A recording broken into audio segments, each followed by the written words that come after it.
Good afternoon, ladies and gentlemen. It's my pleasure to welcome you all to this workshop about gender parity as a strategic business goal. I'm really happy to see so many people gathered to talk about this topic. A few years ago, there were a lot less people, and all of them were women, so I'm really happy to see men also committed to this cause. I really need your support, guys. For those who were here this morning, we had an amazing panel that addressed part of the topics that we will be addressing this afternoon. So we will have the opportunity to dive in, actually. A very important housekeeping point. As you know, the presidential panel is scheduled at 4:45. So this workshop must end at precisely 4:15. And then we will proceed with the signing of the Gender Charter with Jeremy Aori, the CEO of EcoBank. And then the participants need to be in the presidential hall at 4:30 at the latest. So without further ado, let me welcome to the stage Mrs. Minister Rose Mivedor, Minister of Investment Promotion for Republic of Togo. Madame la Ministre, à vous la parole.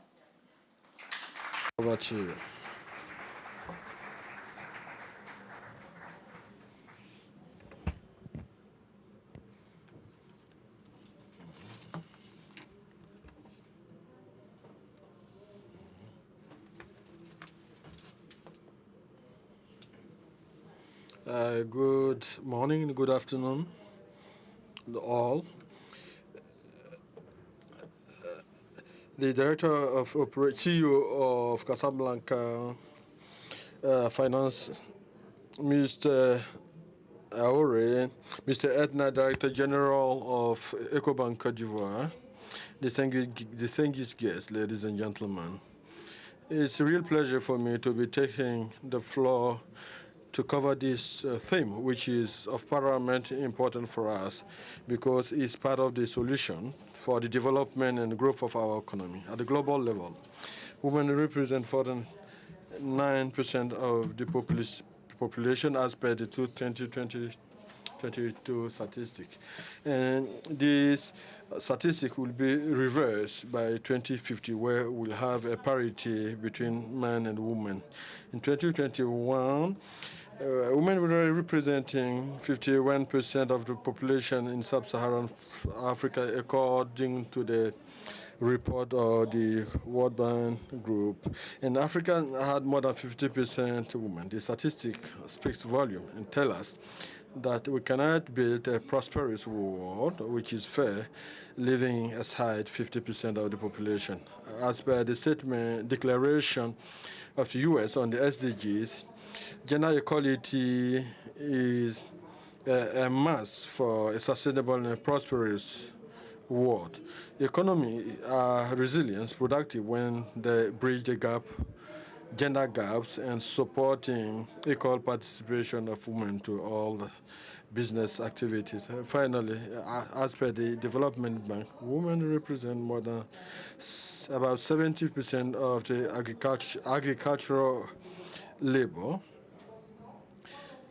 When we know what agriculture represents in our continent today, after the different health crises that we have been able to go through, especially the health crisis and the crisis related to the war between Ukraine and Russia, the world has become a village, and transformation has brought in two new drivers: competitiveness and diversity.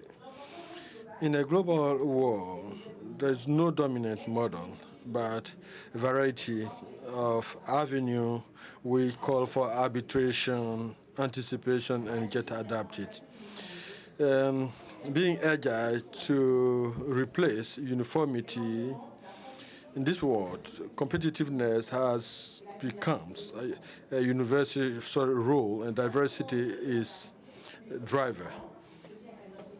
Where gender equity has become a strategic goal for both government and private sector, the agricultural recovery, the economic recovery, give us an opportunity to accelerate gender parity, and government has an important role to play in order to deliver, create a conducive environment for a good contribution of women.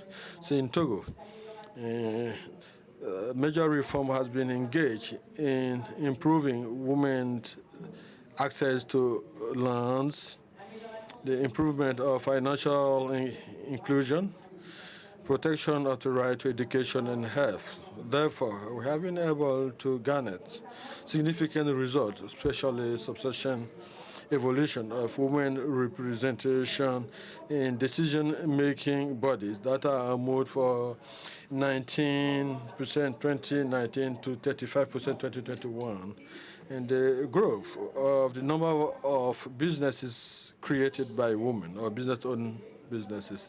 In this context, we have a stronger commitment by the top authority of the country, especially the head of state, because Togo is to be an emerging country where women and men have equal opportunity and where women can enjoy the dividend of growth. This allows us to create an environment where we can leapfrog in the ranking of the World Bank. In addition to the institutional framework put in place, gender equity must be captured in the strategic goal of the company as driver for growth and development. Diversity is an innovation factor and create growth. The stake is to make sure that a decision-making body must be diverse to be effective. Diversity is bringing discussion and challenge the acquired principle and while avoiding error. Gender parity in the decision-making has an important role in terms of productivity and performance of businesses and to the economic growth of the country. Parity is a strategic goal for company, the theme which is bringing us together today. Diversity and parity represent a driver for growth. It's therefore indispensable to bring it up to the level of the strategic goal of the company. Parity as strategic issue for the development call for having a strategic tool and putting in place and sustainable discipline. Objective must be set. Monitoring mechanism put in place and corrective measures, let's say, laid down. The third point is the glass ceiling that cannot be break unless we take action. In Togo, the vision is instilled by the highest authority. But when we go back to the company or the businesses, glass ceiling cannot be broken unless we start from the top. Decision making are the only one that can get things in motion in a tight schedule. This is what we are expecting. It's up to them to create awareness among companies or businesses because gender equality is important for the development and for growth. In addition, the Director General for Businesses has given the example or set a role model. The first one is to adapt the career plan to the individual profile without being confined within the uniform model. So for those who are not aware, this must be an uncomfortable discipline. The glass ceiling cannot be, broken unless we have a conducive environment. Achieving parity calls for creating an operational and conducive environment. The best way to invest is to consider the member of a team of businesses based on their skill, competencies, and their outcome, and complying with the objective. Listing, so a good practice is the first hurdles to women's development is maternity leave. The conducive environment I'm talking about goes with the striking a balance between professional life and household life. So in conclusion, management is about promoting diversity within business in order to have a vast opportunity, vast avenue, in order to increase decision making and effectiveness. Promoting diversity, especially women, gender parity, is aligned with sound management as well as the individual conviction, the collective effort, as well for government and private sector is possible in order to have gender parity be a driver for economic development in both Africa and at global level. And the fruitful deliberation during this workshop, which will lead us to more practical action in line with the impact of improving gender parity within our economy. Thank you for your undivided attention.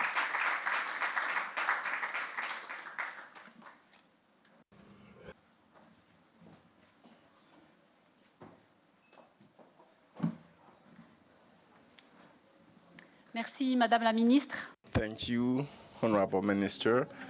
As we saw this morning, gender is not all about moral issue, but also about economic development and performance, which might be patronized at the highest level. We will have two conversations. The first conversation will address ideas and tools on how to make gender parity a strategic business goal. This morning, we had a brilliant presentation from a BCG expert, Zineb Skhli. And this afternoon, again, we have another expert from BCG, Philippa. So let us welcome Philippa Osakwe Okoye, partner at BCG. She's a co-member of the BCG Financial Services practice and member of the Gender and Inclusion practice. She recently co-authored a report on closing the gender gap in Africa and participated in ethnographic research of groups of women across different ecosystems in Africa to understand their roadblocks across life cycle. Over to you, Philippa.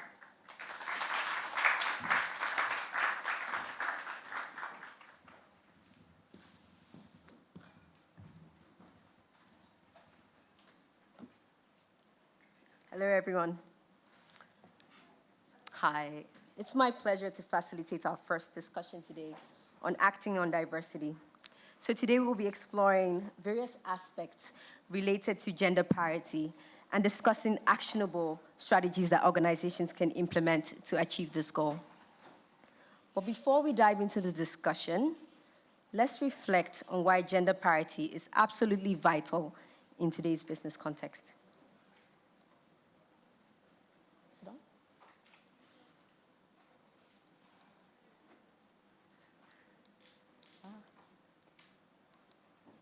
Great. All right. So Africa as a whole is performing quite well on gender parity.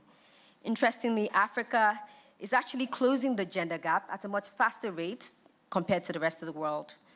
Globally, it's estimated that it will take the world 130 years to close that gap. But in parts of Africa, that number is closer to 115 when we look at sub-Saharan Africa. And when we look at the North of Africa, the rates are fairly similar. So overall, at the continental level, Africa looks great. But when we dimension the continent and look at the country level, the realities are actually very different. So you have countries like South Africa and Namibia that are performing quite well, but countries like Mali and Chad are actually far behind. These disparities highlight the urgent need for focused efforts and tailored interventions that can begin to address gender inequality across the continent.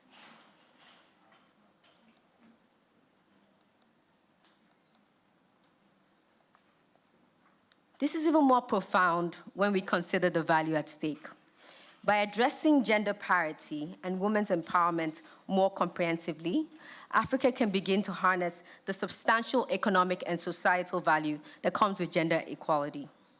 at BCG, we encourage our clients not to think of gender diversity as the right thing to do. I think you heard this earlier today. It's the smart thing to do. And here's why. When women are empowered, businesses grow, economies thrive, and communities prosper. Studies suggest that if all gender employment gaps were closed, Africa could experience as much as a 20% increase in GDP per capita. And when we look at parts of Africa, actually the number is quite higher. So in North Africa, for instance, it could go up to as much as 50%. And then on the community side, the impact is also quite significant. Research shows that women, when they have control over their resources, are actually spending that money and giving it back to their families. Women will spend 3 times more on their families in areas such as education and healthcare. And as you can imagine, that grows the individuals, but it also contributes to societies. And now let's look at companies. The benefits of a gender-balanced workforce are numerous.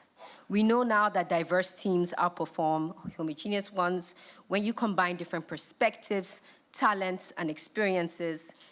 They all come together to create more innovation, more adaptable companies, and companies are able to serve a greater variety of clients. And the proof is in these numbers. You see 36% higher return on equity, a 10% innovation premium, and a higher share price for companies when we look specifically at Africa.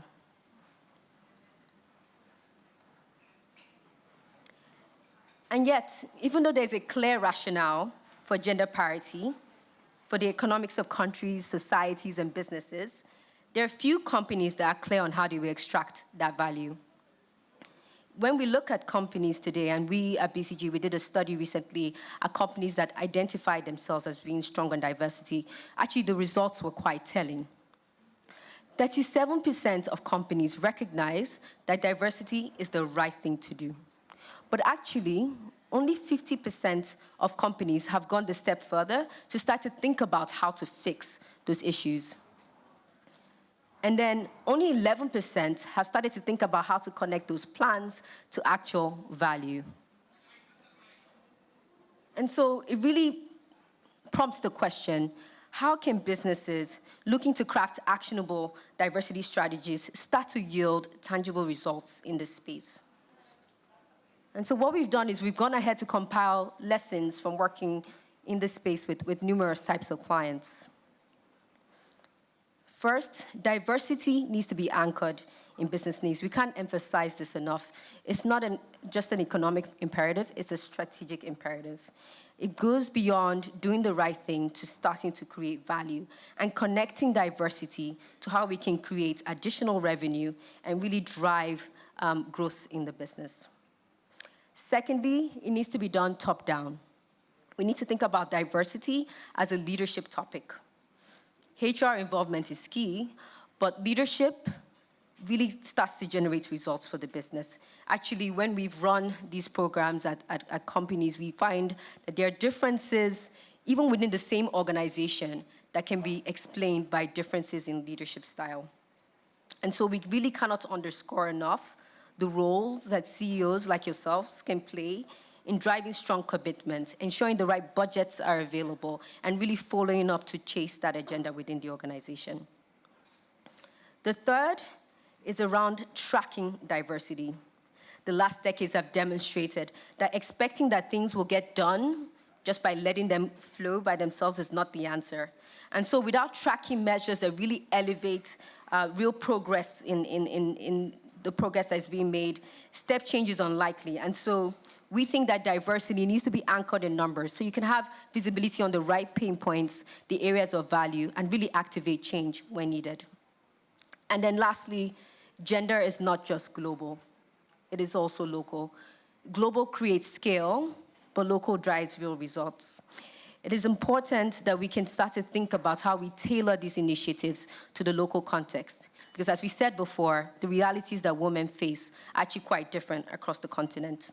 For example, we found that while 10% of the population in countries like Kenya and Ethiopia agree that higher education is more important for boys versus girls, when we look at other countries like Egypt, like Morocco, that number is actually double.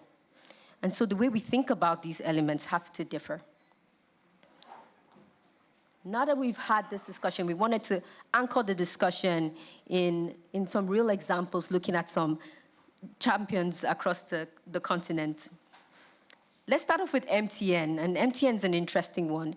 They've been able to create a narrative around diversity linked to strategy. They've partnered with the UN Women to drive their global gender ambitions. It's a $2 million investment that will see MTN support younger women to actively participate in the digital economy.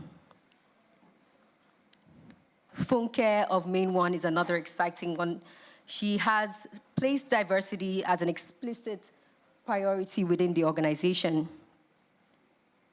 There we go. As a female herself, she sees herself as a strong role model. And I thought it was really fantastic earlier today when we had the panel, and we saw CEOs really reiterating that message. Even Jeremy of EcoBank really showing how he demonstrates leadership in that space. That's fantastic. That's what we want to see.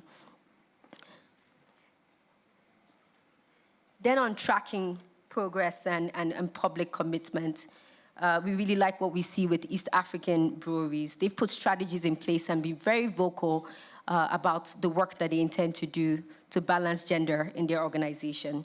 And I think what's really great about this example is that they're able to also galvanize the networks that they work with, their creative agencies, their production partners, to also try to meet the same target.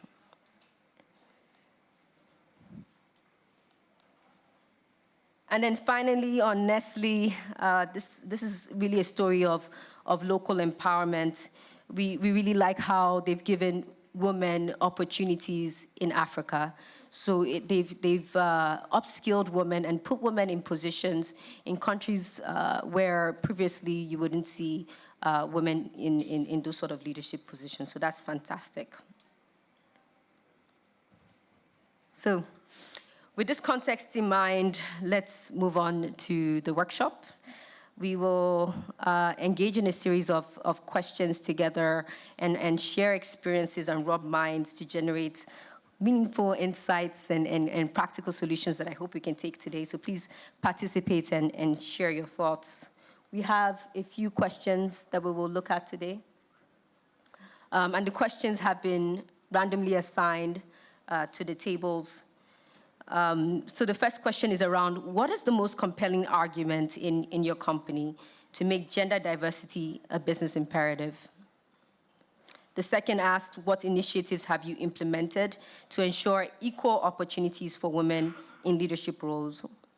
And the last question is around how you can sustain commitment to gender diversity in the long term and what those sort of roadblocks to achieving those could look like. So with that said, we'll probably kick it off. There should be a note taker assigned to each table. We'll have 10 minutes to quickly collate ideas, then we'll take some time to play it back. Thank you.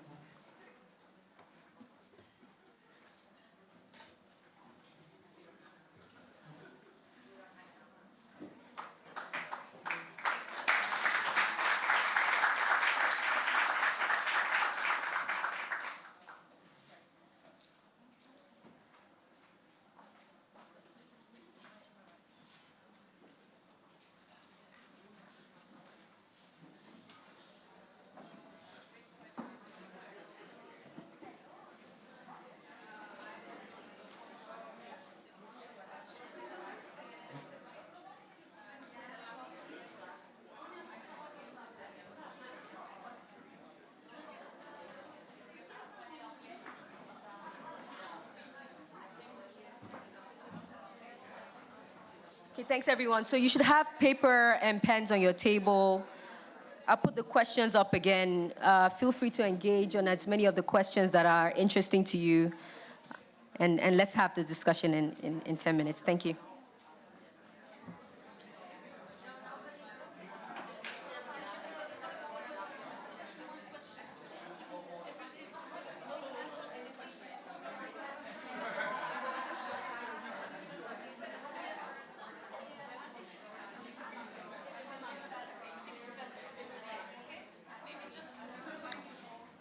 Hi, everyone. Maybe just quick housekeeping. Can we assign the questions to the different tables? So if we go 1, 2, 3, 4, 5, 6, 7, and then just please answer the questions assigned on the screen.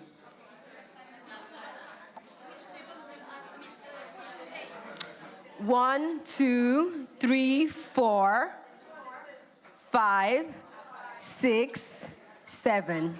Thank you. There's no 8, 9.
And now you only have like 8 minutes, and then within 8,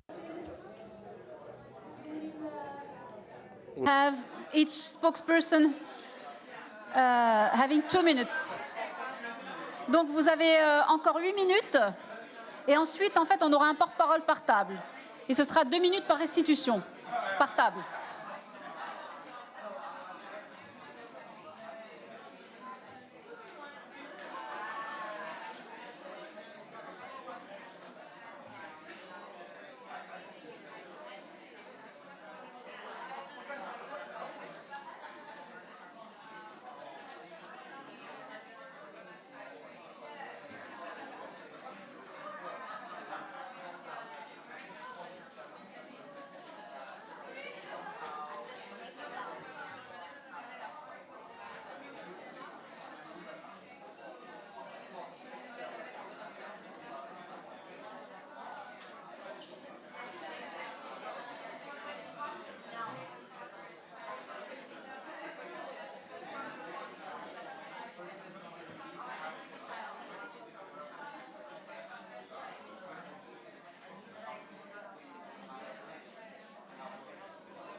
Can we start to round up? We have 2 more minutes. Thank you.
Maybe we can start to wrap up now.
Okay, great. Should we all come back together now and share ideas? Thanks, everyone. Okay, great, guys. Let's come together and share those ideas. Great to see you excited. So should we start off with Team 1?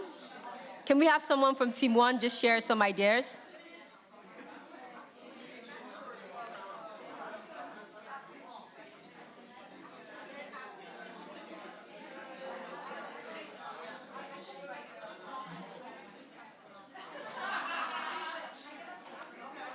Yeah, does Team 2 want to go?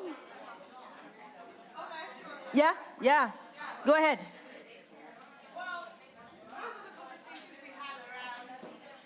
you have a mic?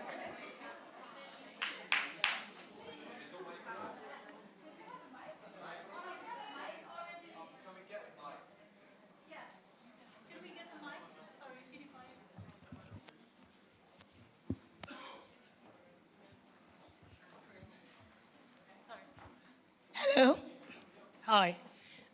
On behalf of Team One, I think, a lot of the conversation we had on the compelling argument for why gender parity has been for our organizations has to do with, there was an example where the business was mostly a relationship business. It was about the customers and the clients. And in the example, another example is an oil and gas business. But the major challenges faced were with relationships, relationship with partners, relationship with government regulators. And when it's a relationship problem, then you need a diversity in approach. Exactly. Right? Because some solutions might work with just hard numbers, but sometimes it's about the approach. And sometimes an approach from a woman, there's no one way. But sometimes a harder approach might work, but mostly a softer approach works. If the person likes you and wants to do business with you, it will be done. And sometimes it might work with a man, and sometimes it might work with a woman. So when you have gender parity, you have the opportunity to send the right messenger with the right message to solve those problems. So even in a very technical business, you find that, especially since you're doing business with other people, then you need to be able to leverage on who the right problem solver would be in that situation for your relationships. Well, that's helpful. Thank you so much. Yes, diversity helps you improve your engagement model, allows you to engage with a wider audience and really get the most out of it. Anything else to add? Team 1, Team 3, yes?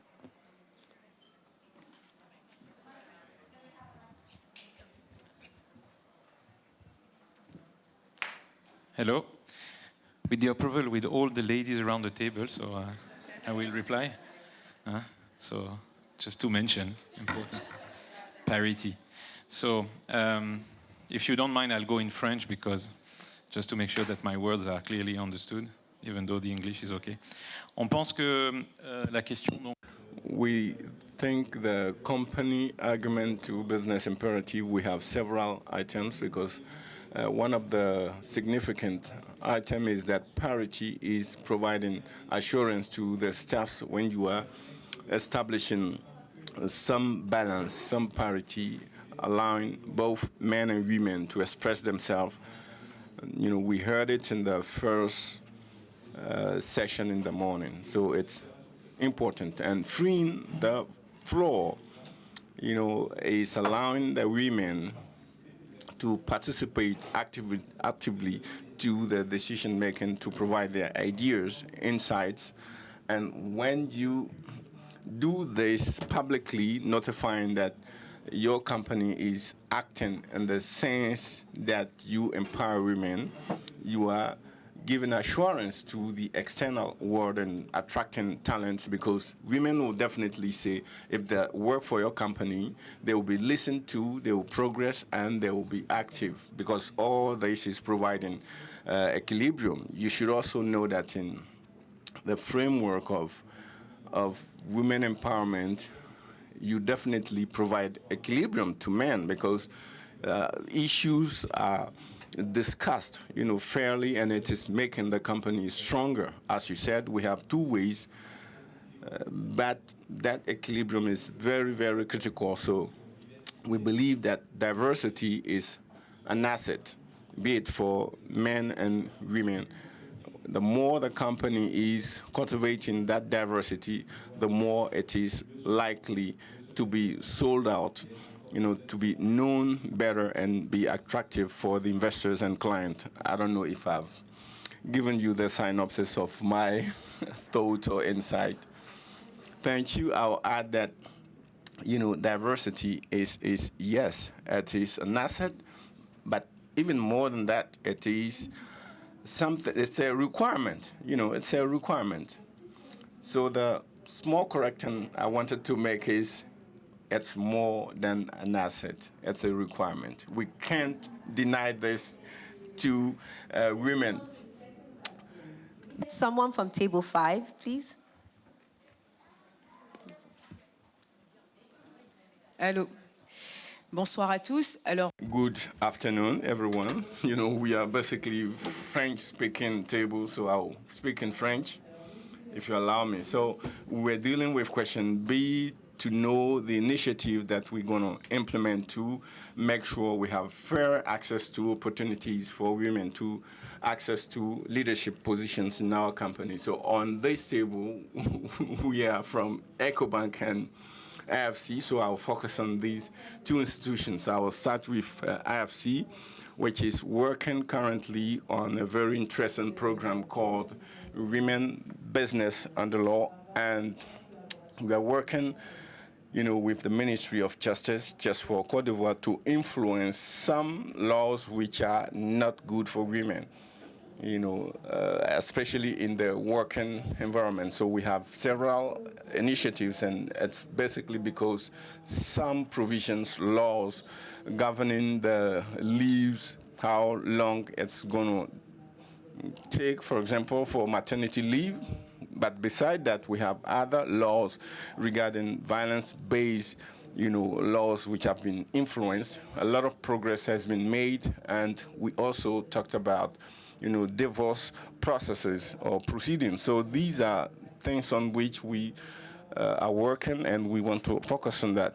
Quickly, regarding EcoBank, for which I'm working, we are quite lucky to have, some executive and some CEOs which are truly patronizing the inclusion issue. Few years, down the road, we implemented an initiative which was, binding by 2030, to reach parity at the board level for executive positions, especially me, myself. I've been challenged a lot, and as managing director, if I had to hire somebody, I was truly challenged to find qualified ladies' resume. I tried to dodge the process, but they were forcing me to search, to seek a woman resume for that lady to occupy the position, and I'm quite proud to say that on my board I have the parity. So these are concrete actions that we undertook at EcoBank level and at the group level. The second action I may mention, which was quickly mentioned during the morning session, it is the Inclusion and Diversity Commission, which we just implemented, and that commission will be steered by two of our executive, Polari and Nana. This commission will definitely help us to reboost our mindset and be ready to, match our actions with our objective to establish a conducive environment at EcoBank level to make sure we, emulate women leaders, for these leaders to be, confident, for them to have all the tools to generate the development at the continental level. Thank you. Today, but I had some good words. Maybe just somebody for the last question, table 7, please, in the interest of time. Is this working? Yes. Okay, you can hear me. Great. I'm going to try and demonstrate my typically male active listening skills. So I hope I've captured it accurately. So for us, these sort of fell into 3 separate areas around human capital, social capital, and financial capital. One of the big topics we talked about here was how to avoid short-term tokenism and have truly sustainable plans in place. So that starts from a human capital point of view with solid learning and personal development plans, precisely to the point of identifying some women talent early in their journey, and then you pull them through at the end of that really good level of succession planning. From a resourcing point of view, a clear focus, of course, around female representation in recruitment plans, but then equally when you're executing the recruitment, that there's a split of male and females interviewers. So it's 50% interviewees and 50% interviewers, because there's a tendency sometimes for people to recruit within their mold, and often unfortunately that can a bit of male bias can be applied to that. Okay, and that probably links into the next point around society, because there is an education exercise required of men in general, I think, not just within the company, but also within society, to embrace the capability of women in certain roles. For example, roles like engineering, supply chain roles tend to be male-dominated, and why? So there's a bit of a societal lesson to educate people on there. There's also a piece around, and this is probably the crossover between human and social capital, around some of the equity-based policies, and I use the word equity deliberately. So things like menstrual leave. Okay, some of the so if you're a new mother, for example, making sure that there's facilities at work, for those that need to feed their babies. Say some equity-based goals, but then also I think it ties up quite nicely as well with some financial capital goals, we were talking there about one of the benefits that governments can offer to businesses when they achieve certain representation goals. And I think the thing that sorry, you can still hear me. What gets measured gets done at the end of the day. So targeting MDs, CEOs, as well as other layers of management on some of the goals that we set around equity and equality, including inclusion and diversity, not just in a short-term incentive plan, but also in your long-term incentive. So that's the type of thing that will make this sustainable. Great ideas. Thank you. I hope I actively listened. Great, there you go. great. Yeah. I think we've heard lots of ideas, and I'm sure we didn't hear everything, but really excited to see the excitement in the room. So let's make it happen. Thank you.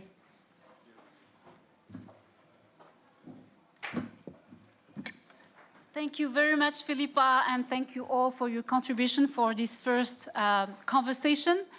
Now we'll move on to the second conversation, and I'm pleased to introduce our next speaker, Mary Porter-Peshka, who will be discussing the topic of investment in childcare and how it can be a game changer for our economies. Mary is Director of the Sustainability and Gender Solutions Department at IFC. In addition, Mary is co-chair of the OECD and FAO Advisory Group on Responsible Agricultural Supply Chain, and a member of the World Economic Forum's Global Future Council on the future of the care economy. Over to you, Mary.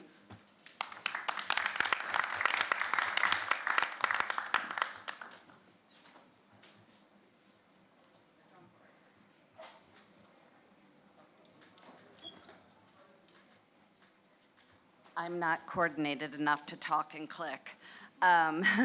Bonjour à tous, Madam Minister, ladies and gentlemen, and I'm happy to say gentlemen plural, and you're actively engaged. It's great to see. Before I dive into the presentation and my remarks and warning ahead of time, I'm going to drown you with some data. Let me briefly orient this session to some of the CEO Forum's recurring messages that I heard over the past 2 days. So first, we've heard of the continent's aspiration to create the number of companies with revenues over $1 billion from 300 plus to 3,000. And I think we can rest assured that that aspiration is not going to become a reality if half the population aren't part of the equation. For this reason, corporations have to do a lot more to attract, to develop, and to retain their female employees. Supporting childcare is one of the ways employers can achieve these objectives. Second, we heard in the forum's plenary session and a lot of the breakout sessions, I heard it in infrastructure and in a philanthropy session, about the importance of collaboration across public and private sectors. That theme will continue in this session as well. And then finally, our study identified a lot of challenges. It can get a little bit overwhelming reading about them, but I hope as you're thinking about them, you're quickly switching from challenge to, hey, here's a great opportunity. Thank you. Okay. So with that, let me start the presentation by saying I'm really happy to be here with you all today to talk about care, and specifically, I'm going to talk about childcare. It's something we think at IFC can be a game changer for businesses and for the economy. The topic of access to childcare has become increasingly relevant given its impact on women's labor force participation, on businesses, and on economies. The COVID-19 pandemic exposed how essential childcare is for women's economic participation. The lack of access to childcare is one of the biggest barriers to women's entry, retention, and advancement in the private sector. To effectively prioritize gender parity as a strategic business goal, we have to tackle childcare. So for this session, I'm going to draw on findings from a hot-off-the-press IFC report. It was literally published this morning, and then we'll open the room for discussion. So some context. Decades worth of evidence reveal that no country, community, or economy can achieve its potential or meet the challenges of the 21st century without the full and equal participation of women and men. Yet, we find that women are underrepresented in economic activities globally. Around the world, women on average are responsible for nearly 3/4 of unpaid care work, which obviously limits the time they have to participate in paid work. While men are 3 times more likely to be in leadership roles, women are 3 times more likely to undertake unpaid care work.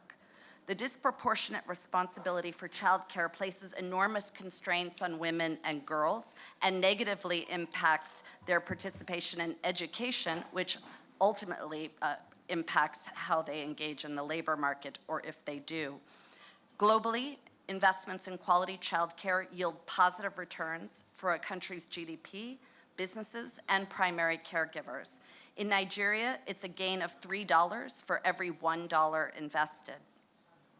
There's compelling evidence that investing in family-friendly policies and good quality, affordable childcare yields significant economic benefits for countries, for companies, for employees, and of course, for children. From improved growth for economies, enhanced productivity for companies, increased access to quality jobs and career growth for women, and improved outcomes in adulthood for children, the benefits are enormous. Unleashing the potential of women in formal employment is a game changer in boosting a country's GDP and enhancing business performance. A case in point is Nigeria. In 2021, Nigeria's GDP was some $440 billion, but its economy was and still is not yet fully benefiting from an important engine of economic growth, the women's economy. 52% of Nigerian women work versus 64% of men, with only 6% of women working in the formal wage sector. Many women are underemployed or are working below their potential, in part because of their childcare responsibilities. Think of the possibilities implied by those statistics. Investing in childcare can help unleash the potential of women in formal employment, close the gender gap in key sectors, and potentially yield an economic gain of as much as $23 billion, or 6% of Nigeria's overall GDP, with positive outcomes for business. To better understand Nigeria's childcare economy, we undertook a study to assess private sector demand and supply for family-friendly employment policies, including childcare, and to identify the gaps and opportunities in the childcare ecosystem.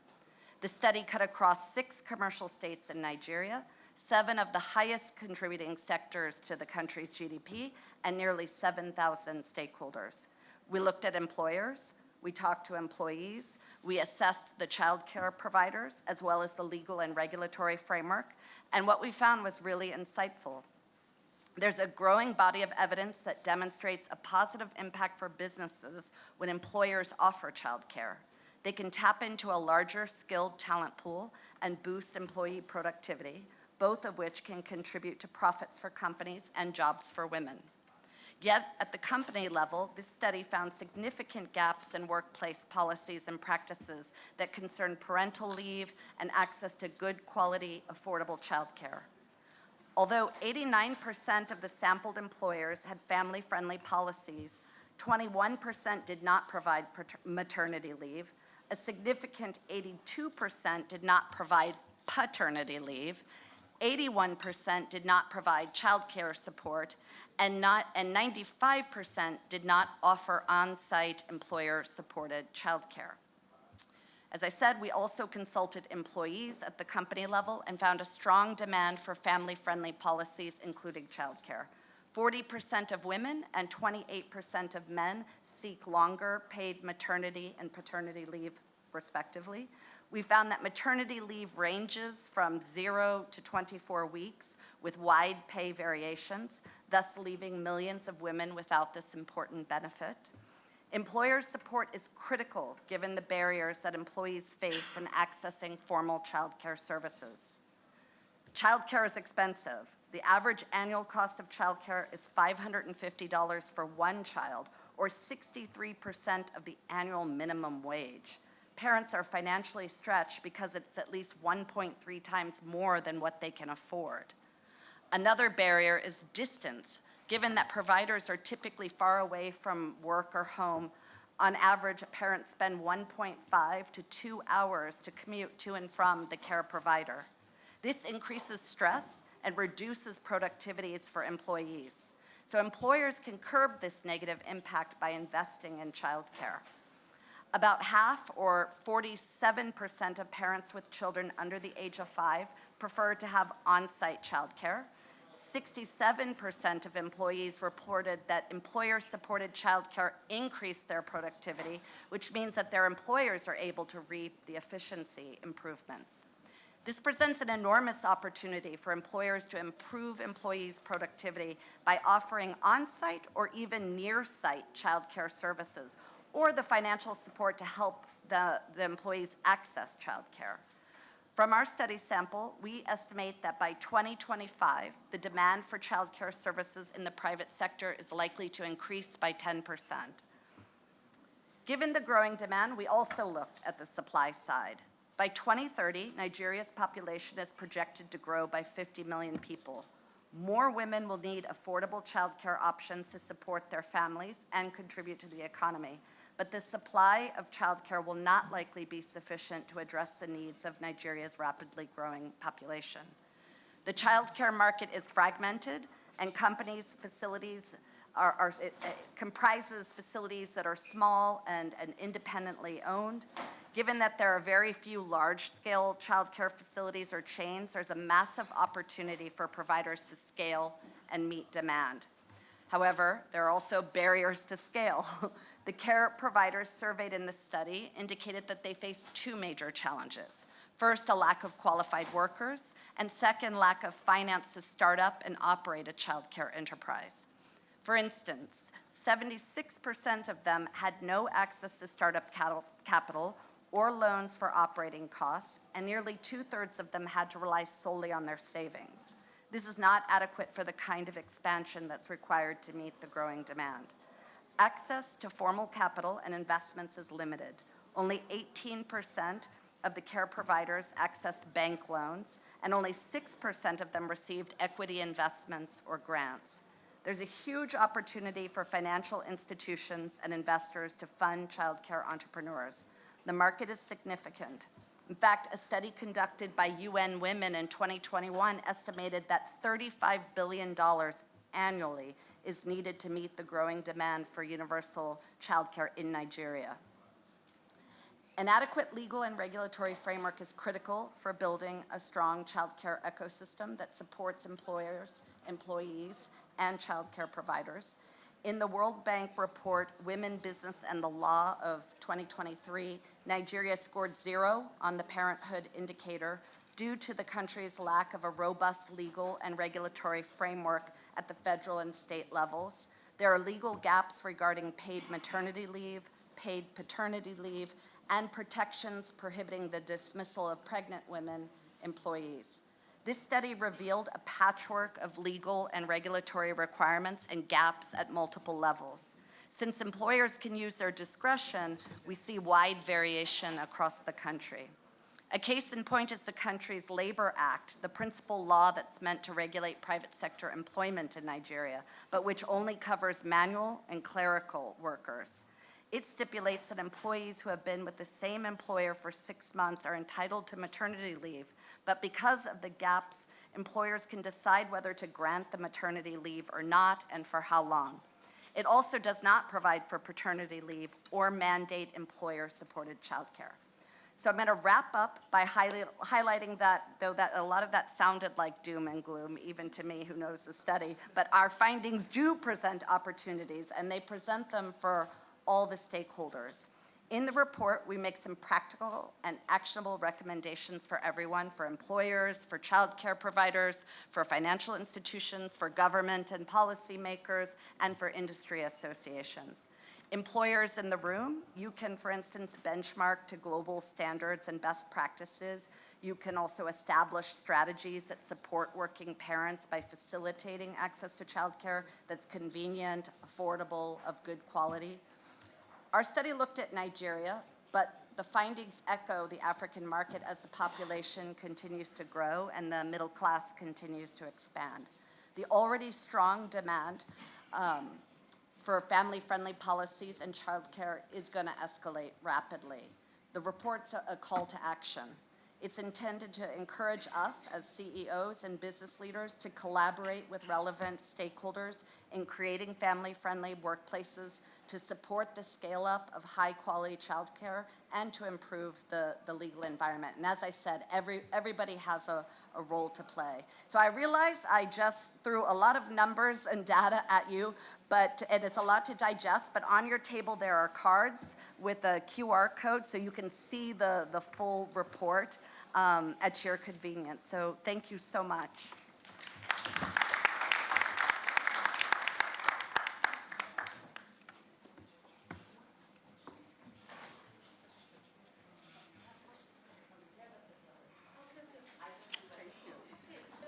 Thank you so much, Mary.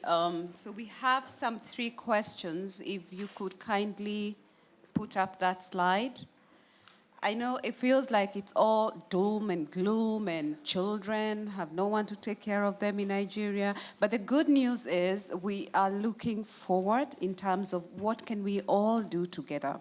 So as Mary mentioned, the report took a very holistic view, looking at the demand side in terms of what employees need and in terms of what employers are providing, but also what employers need as well. We also looked at the supply side. How can we boost the care economy? What is happening to entrepreneurs? And by the way, when you read the report, most of them are likely to be women. How can we promote the care economy? And we also looked at the legal and regulatory framework. I can't see the questions, the team at the back.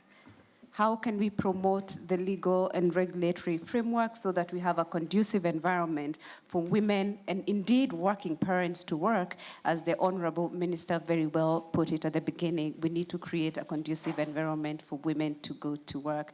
As we put up that slide, what I'm going to do is read the questions because I have, there we go.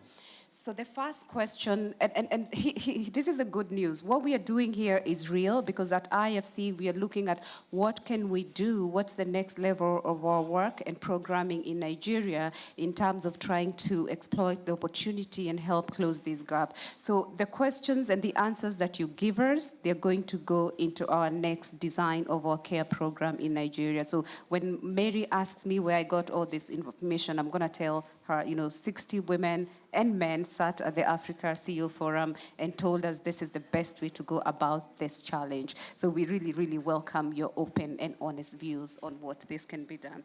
So the first question is on the employer side of things. What's happening? So what changes can employers prioritize? Can employers make to prioritize childcare as a strategic theme and reap the dividends of a gender-diverse workforce in terms of retention, recruitment and retention, as well as productivity, as Mary has mentioned in the report? The second question is around the government and policymakers. How can governments and policymakers ease the burden of care on working parents, not just women, and increase women's participation in the labor force, especially in the formal labor force? And the third question is on how to build a working care economy. How can countries boost the care economy? And how can the private sector support the development of reliable and affordable care system? So my colleague Ada has dropped some table numbers where you're seated. And the first question number 1 on the employer side of the equation, will be discussed by table 1 and 4.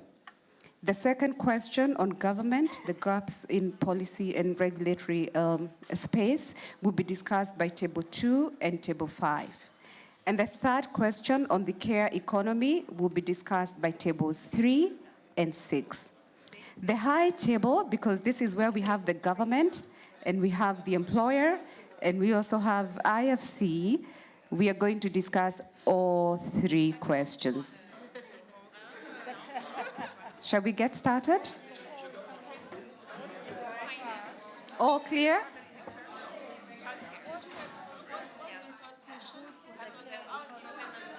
So the first question, what can employers do? what can employers do to prioritize childcare as a strategic theme, and that's being discussed by Table 1 and 4. Table 1 and 4? Table 1 and 4, what can employers do to prioritize childcare? The second question is on the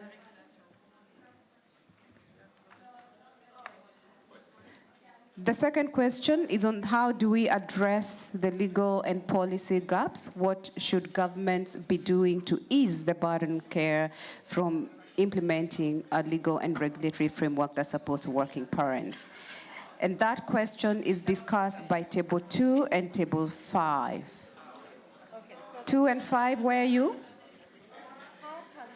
And then the third question is on how we can boost the care economy and what's the role of the private sector. Table 3 and Table 6. How can countries boost a care economy? That's the first. And the second is, how can the private sector support development of a reliable and affordable child care system? I have been answering both questions. Since they created the question, they have the answers.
For reliable and affordable childcare.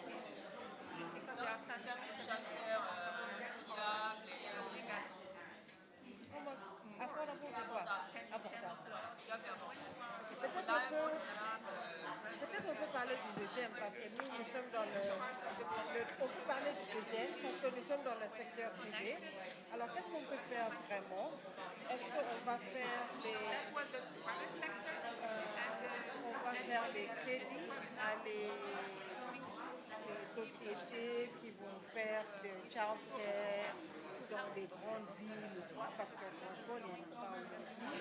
Normalement, c'est des petits. Yes.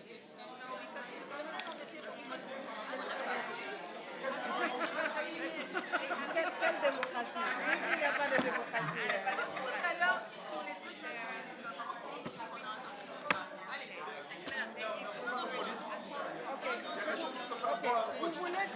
Vous voulez démocratie? C'est bon. Who votes for him to speak? Okay. Who votes for him not to speak? Et moi, ça, c'est la démocratie. Mais non, mais vous êtes à l'aise avec l'application. Est-ce que vous avez déjà des éléments de réponse sur la première partie? Qu'est-ce que les gouvernements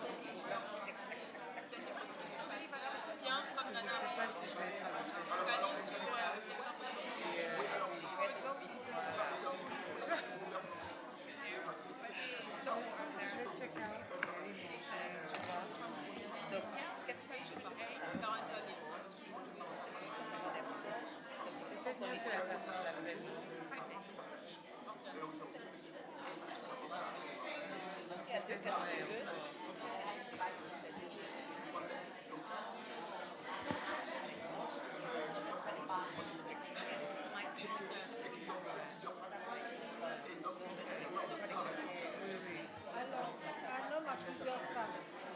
Si cette année, 3 de ses femmes ont des enfants, l'homme va avoir le maternal leave. Il y aura 3 conséquences Ça sera très cher. par parental. Ça lui donne le droit d'avoir 3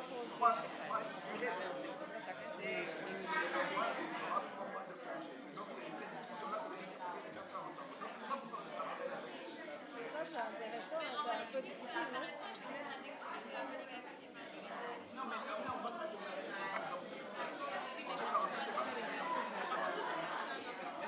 Tu peux avoir un enfant, mais tu n'es pas marié.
Thanks, everyone. It seems like this has really triggered some interesting conversations. But unfortunately, and in the interest of time, we are going to cut it here.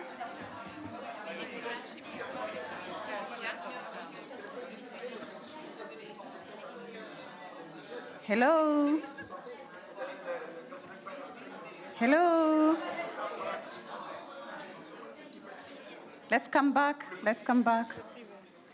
This is definitely very interesting. We could have a whole focus group workshop at the end of the forum, but unfortunately we have to cut it here so that we move on to the next level.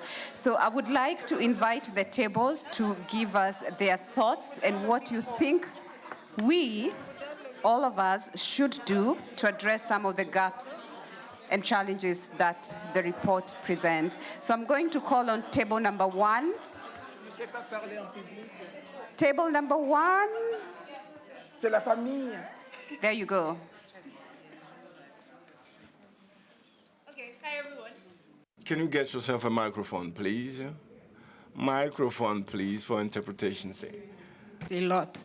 But from the discussions we had on this table, we see there are a number of strategies that can be implemented. It just needs to be adapted to different contexts across the different countries.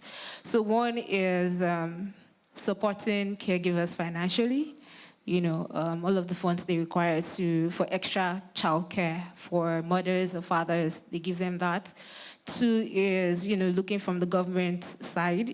There was an example from Morocco where childcare is mostly at the private sector, and people can really afford this. So it's government coming in to provide things like early childcare facilities and that.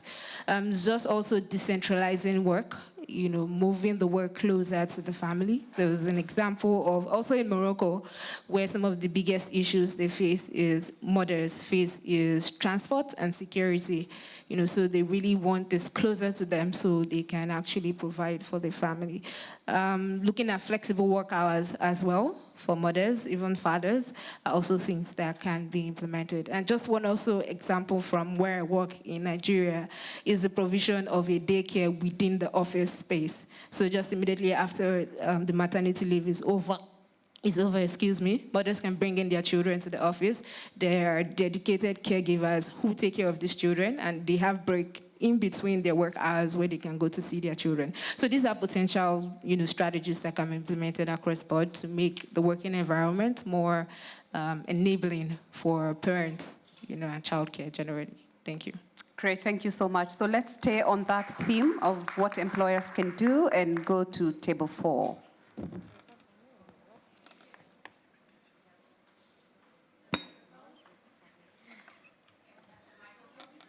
Mike, please.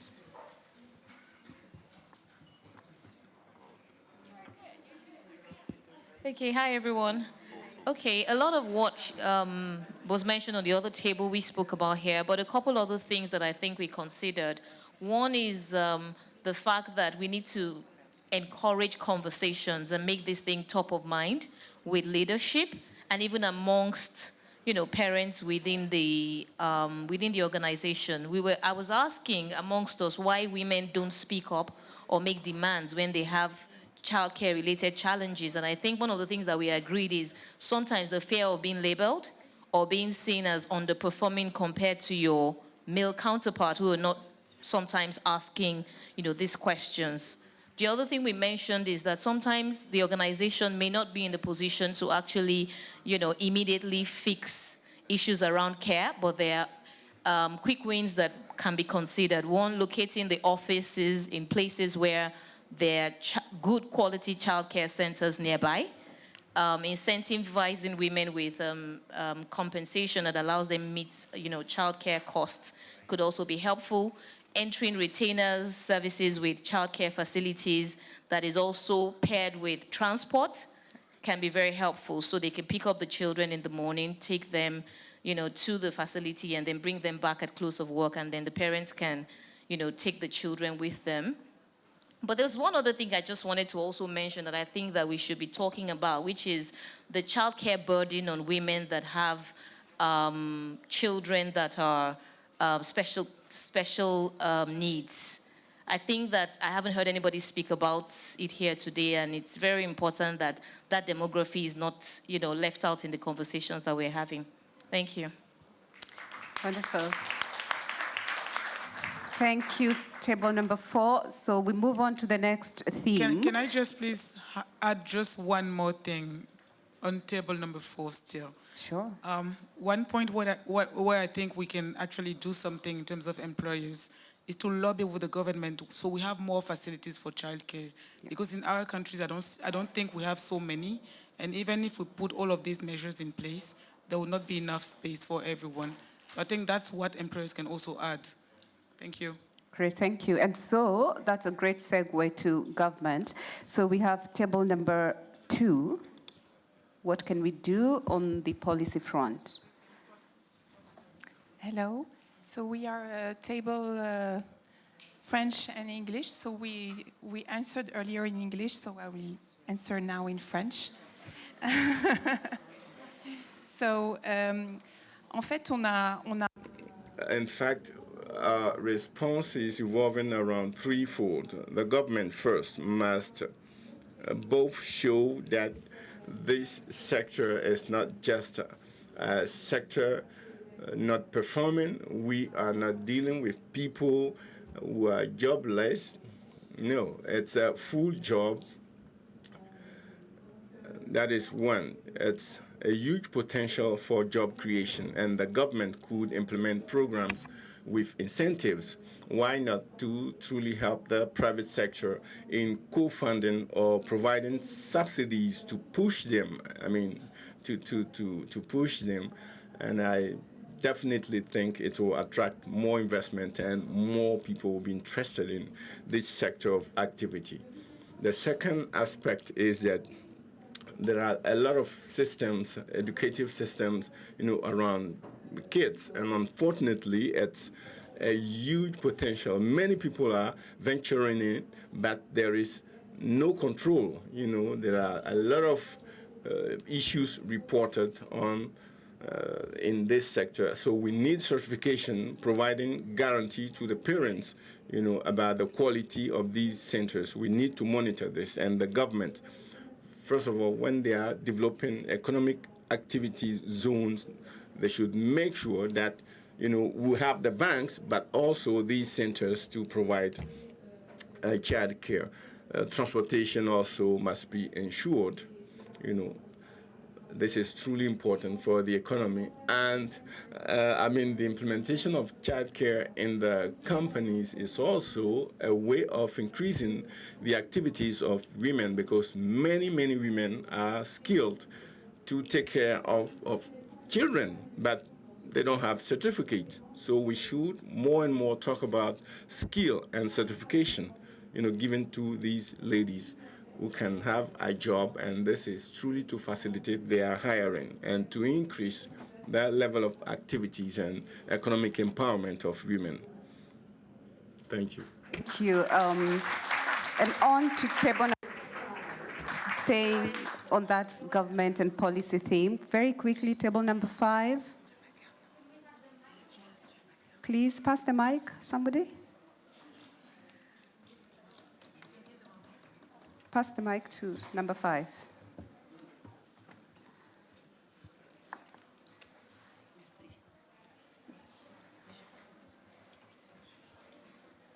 Thank you. So very, very similar ideas. So don't want to come back to what was already mentioned. I think number one for us in terms even of priority is, of course, minimum days of maternity and paternity leave, right? Because childcare also starts with the birth of the kids. And so we could even dream of equal parental leave, right? There is no reason these things are happening in the Nordics and cannot happen in our countries. So that's one. 2 is preschool infrastructure. We discussed this, but it will probably not be enough. So you mentioned, in the last table, they mentioned certifications. So it's not just certifications to be working in kind of professional nurseries, but we've seen in other countries where you can have the nursery in your own home somehow if you have the right certification. And this can alleviate a little bit the burden of having the right infrastructure. With subsidized childcare from government. I think that's the new ideas that our table had. Great, thank you so much. And last but not least, please. On the care economy, we heard that this is fragmented and finance is way out of reach for many care entrepreneurs. What can we do to boost the care economy? So table number 3.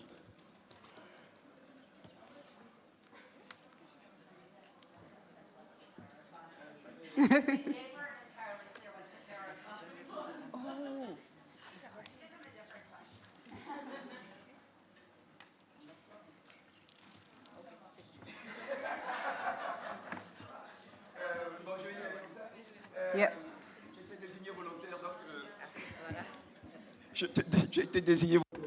I was volunteer. So the first question, which was basically what can countries do to boost the care sector?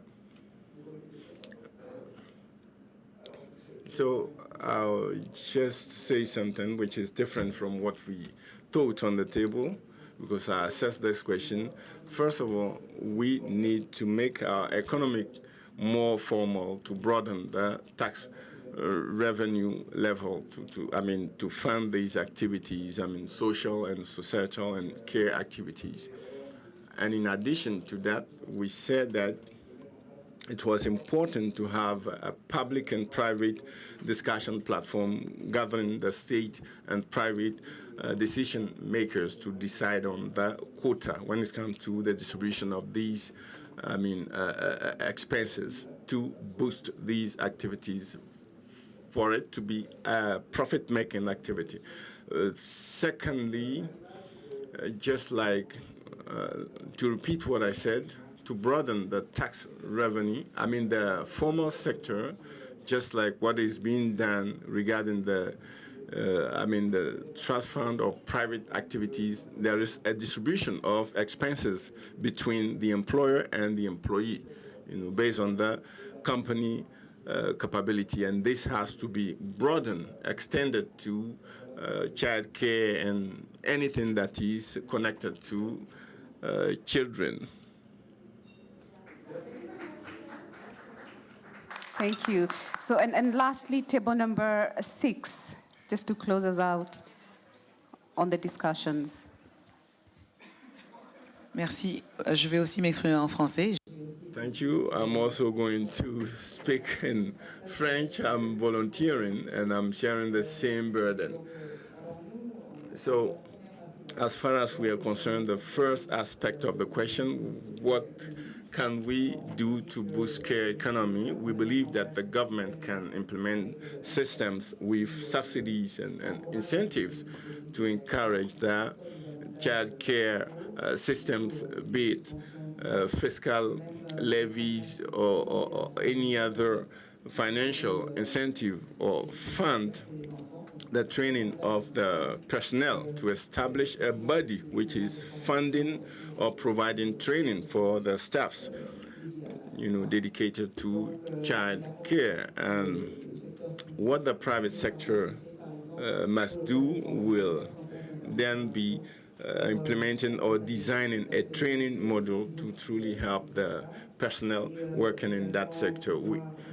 Because we identified during the presentation 2 major issues. It's the cost, high cost, and the transportation needs. For the cost, maybe we need a system of care coverage. It can be a supplementary insurance for the staffs or personnel. And on the other hand, regarding transportation, we may also have some subsidies or free access to transportation funded by the company to deal with that issue. So in a nutshell, this is what we had on the table. And as I mentioned earlier, we really, really appreciate all your inputs. And this is not in vain, because we are very busy working on the next programming that is going to focus on care in Nigeria and how we can help and work together to address all these gaps and the challenges. My name is Anne Kabugi. I lead our gender work at IFC, and I would like now to just give Mary the mic to close us out in 1 minute. Just from where you are, Mary, no problem.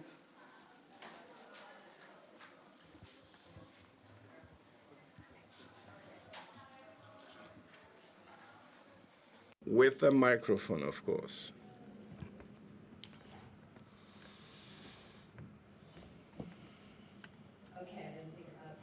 Out, so I'll be short and sweet since I was long up front.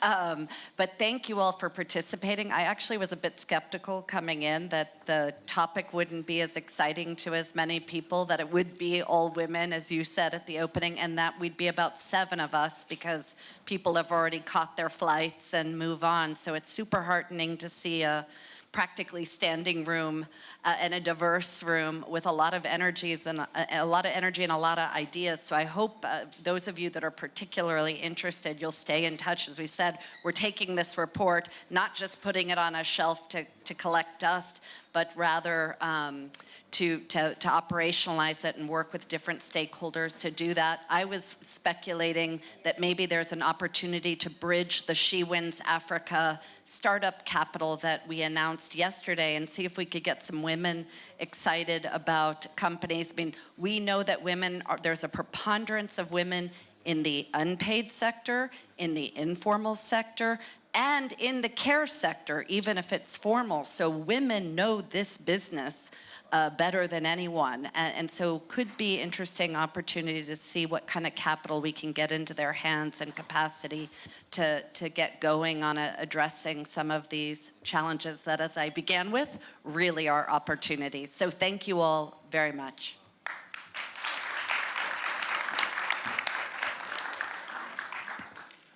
Thank you so much, Mary and IFC team. Thank you, Anne, for moderating the session.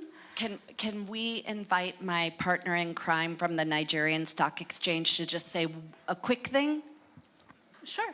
Because we've been working with you on the Nigeria to Equal. That was a program that was to address gender gaps systematically in listed companies. I know we have to go. Go ahead, but really 1 minute because, we're running out of time now.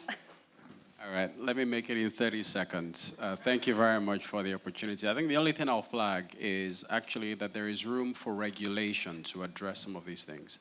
You'd be surprised that there's quite a few countries where there's legislation that there should be childcare. Brazil is a good example, India is a good example. So perhaps at the exchange level, like we are trying to do, can you, through the exchanges, at least get companies that are listed to somewhat start to look in this direction, whether first by reporting and then down the line making it a little bit more mandatory. Thank you. 25 seconds. Thank you. So now, for the closing remarks, join me in welcoming Mr. Paul-Henri Etnard, who is the Managing Director of Ecobank Côte d'Ivoire and Regional Executive YMU. So I know that I'm under pressure for time, isn't it? Yeah, so I can't do 30 seconds, but I would do my best. Madame la Ministre,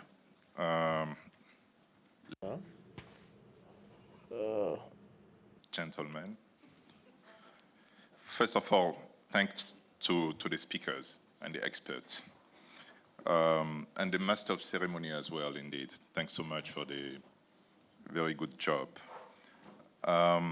I want to thank also all the participants into this room. I know that it's a long day, but you made it happen. And as we come to the end of this session, I want to take a moment to think through some of the key issues that we spoke about. And we heard about the remarks from Madame la Ministre. We've heard about the momentum that we are seeing in Togo on the issue. BCG came out very strongly as a knowledge expert on the matter. Thanks so much for sharing the insights. And then we heard about IFC. So personally, the IFC conversation was an eye-opening conversation for me. Because when I saw the topic, childcare, I said, okay, they're going to talk about social issues. We are in a business CEO forum. What are they going to waste our time for? And then I realized that it is so linked. If we are able to fix that issue, then you can address some of the structural issues that we have in the economy. And many thanks for that, because for me, I thought that I was going to waste my time, but it was an eye-opening conversation. Thanks so much.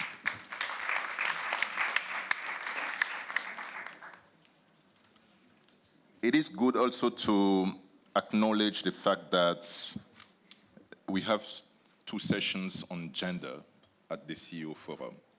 I think that is a momentum that we need to continue to build up.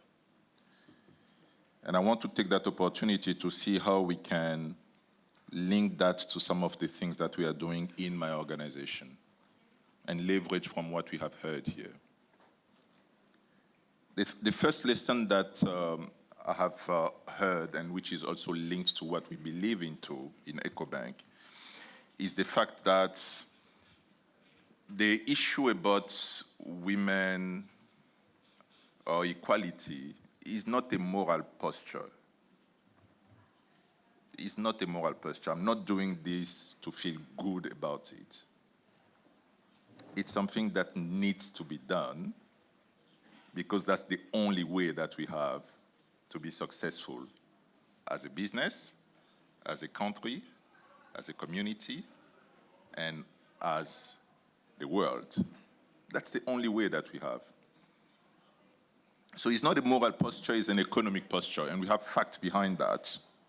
We have seen those facts that are showing us that the more you have women sitting in leadership position, the more you can have a better productivity within your institutions. Now I have a wish, and my wish in the future is to see that how many women are going to be the CEOs of the 300 champions that we have? If you look into it, I'm certain that today we only have a minority of women that are CEOs. So let's take that commitment. Let's see if in the next wave of the 3,000 champions that we are looking for, we should keep that dimension, which is the equality dimension. And if we want to assess them from 1 to 3,000, we should keep in mind the best one are going to be the ones that are led by a women CEO. That's what we need to do, because we know that the CEOs that are women generate better productivity and a better value for investors. That's a fact. It's a fact. So if you want to be successful, if you want sustainable business, let's make sure that those businesses are run by women, that we have excos that have a majority of women, and we should feel good about it.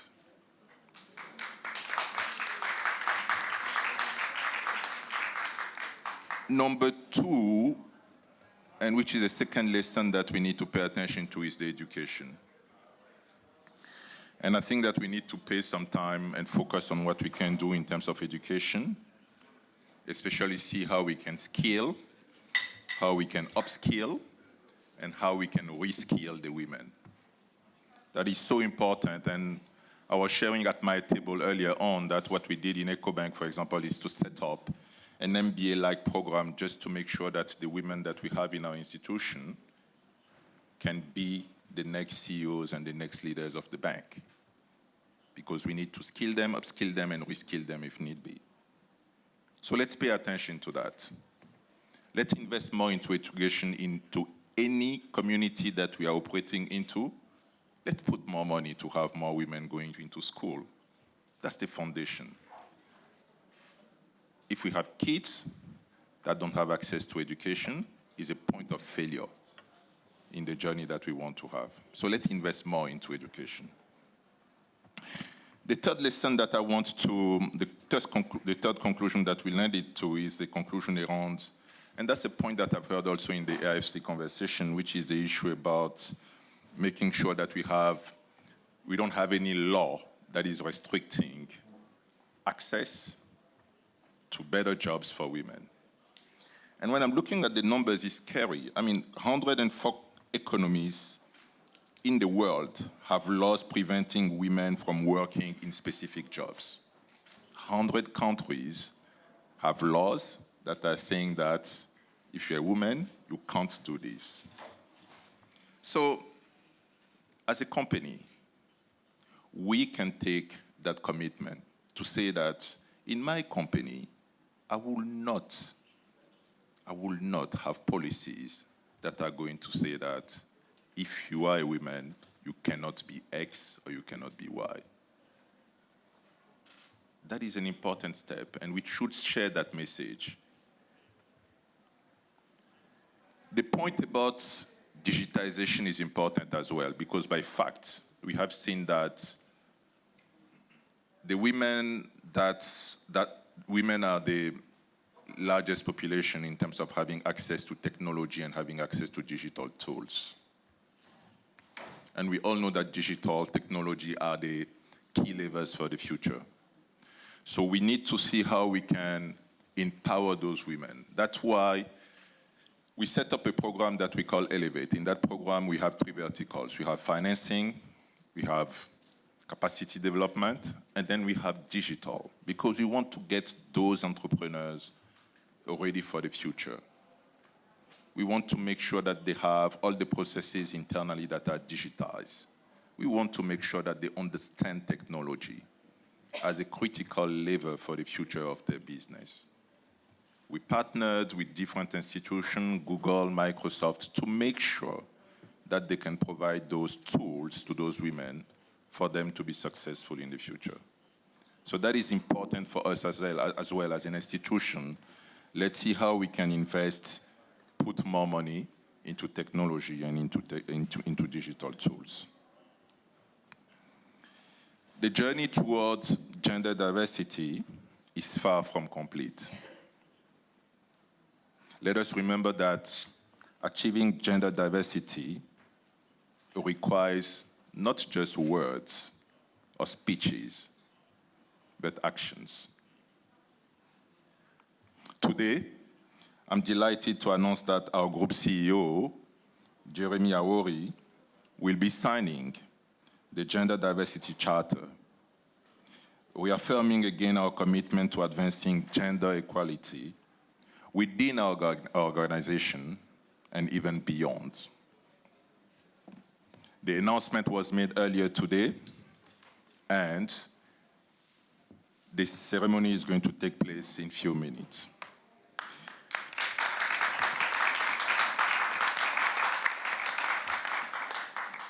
By signing that charter, we are taking a step forward in our pursuit of meaningful change, in our pursuit of making the world better, in our pursuit of making Africa better.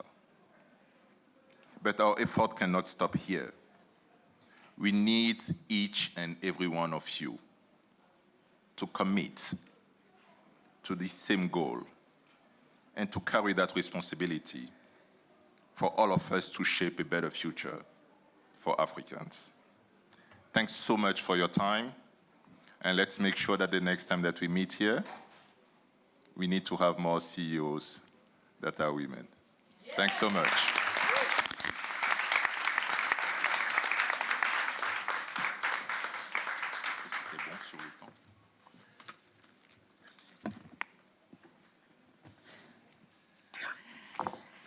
Thank you very much, Paul Harry. Now I'm going to speak on behalf of WFC that I have the honor to chair. As you may know, and as stated this morning, we have a unique and major tool, the Gender Diversity Charter, which is the first of its kind in Africa. It has been already signed by more than 300 CEOs in Africa. So now, please join me in welcoming Jeremy Awori here on the stage to sign this gender charter. Thank you very much.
first. And no, it's a proud moment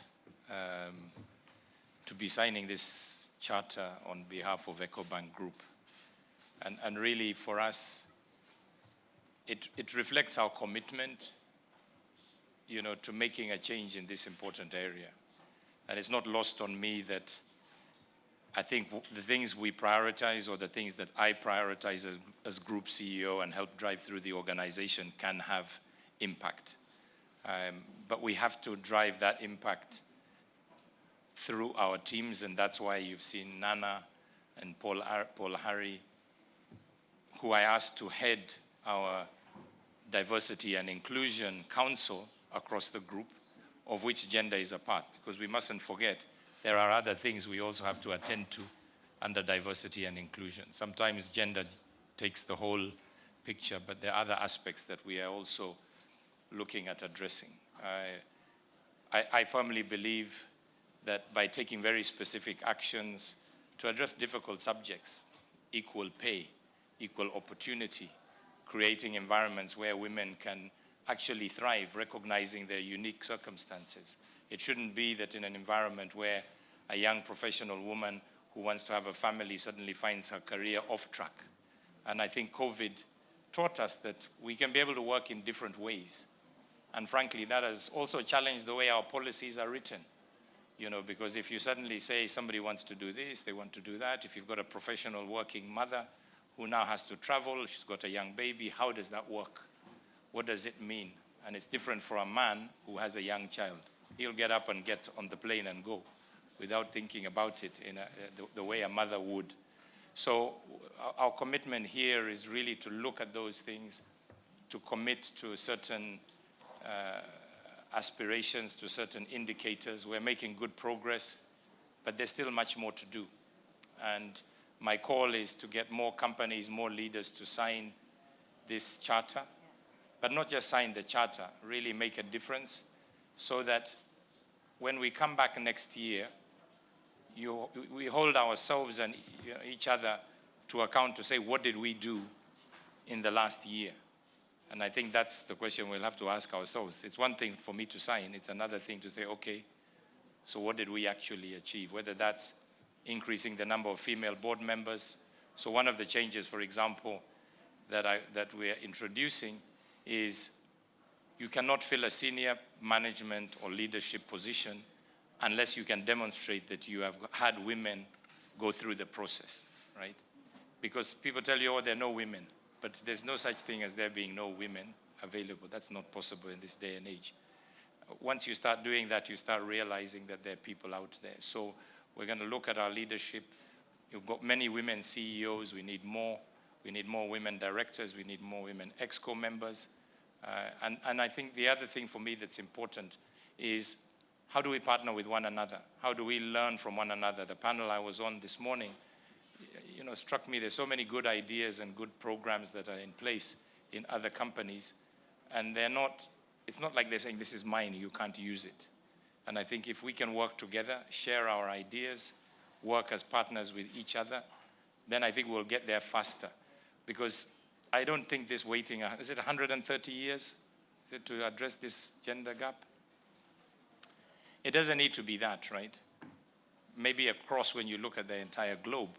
But in our entities, we can be leaders, right? That's why we heard today there are more female entrepreneurs on the African continent than anywhere in the world. So we should be the ones standing here saying in our companies that we have addressed those issues faster than anybody else, and let people come to look to Africa and African companies to say that's where you go and learn how to do it, so that we can shine the light of Africa proudly across the world. So thank you very much for supporting us on this journey.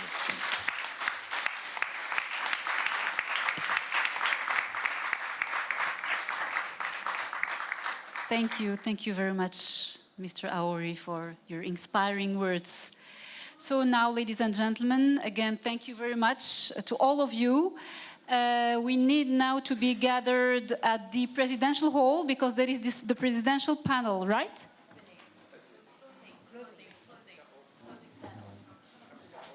The closing panel. Is it a presidential panel? Not really. Okay, the closing panel.